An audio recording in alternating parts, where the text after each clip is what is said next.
Isang local government unit employee ang arestado matapos mahulihan ng mahigit 300,000 pisong halaga ng shabu sa isinagawang search warrant operation ng Masbate PNP sa Mandaon, Masbate City.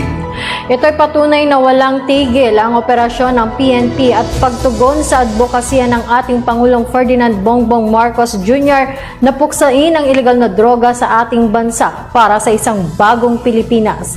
Nakatutok dyan si Corporal Irene Hanitria Abad. Tinatayang 380,800 pisong halaga ng shabu ang nakumpiska mula sa isang LGU employee sa inunsad na search warrant operation ng pinagsanib ng mga operatiba ng Masbate PNP sa Barangay Poblasyon, Mandaon, Masbate.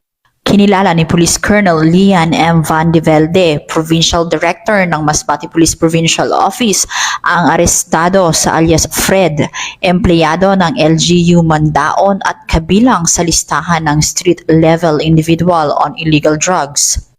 Ayon kay Police Colonel Van de Velde, isinagawa ang paghahain ng search warrant ng pinagsanib ng mga operatiba ng Mandaon Municipal Police Station, Masbate Provincial Intelligence Unit, PPDEU, ODRDO RPDEU 5, 502nd Maneuver Company, Regional Mobile Force Battalion 5, at Masbate 1st Provincial Mobile Force Company 2nd Maneuver Platoon.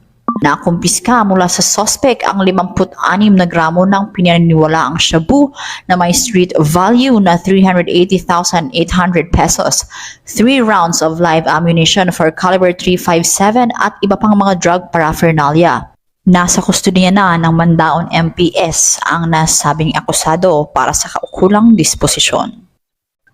Mula dito sa Masbate City, Masbate, ako ang inyong PNN correspondent, Police Corporal Irene Hanitria Abad, alagad ng batas, tagataguyod ng Balitang Pulis. Maraming salamat, Corporal Abad.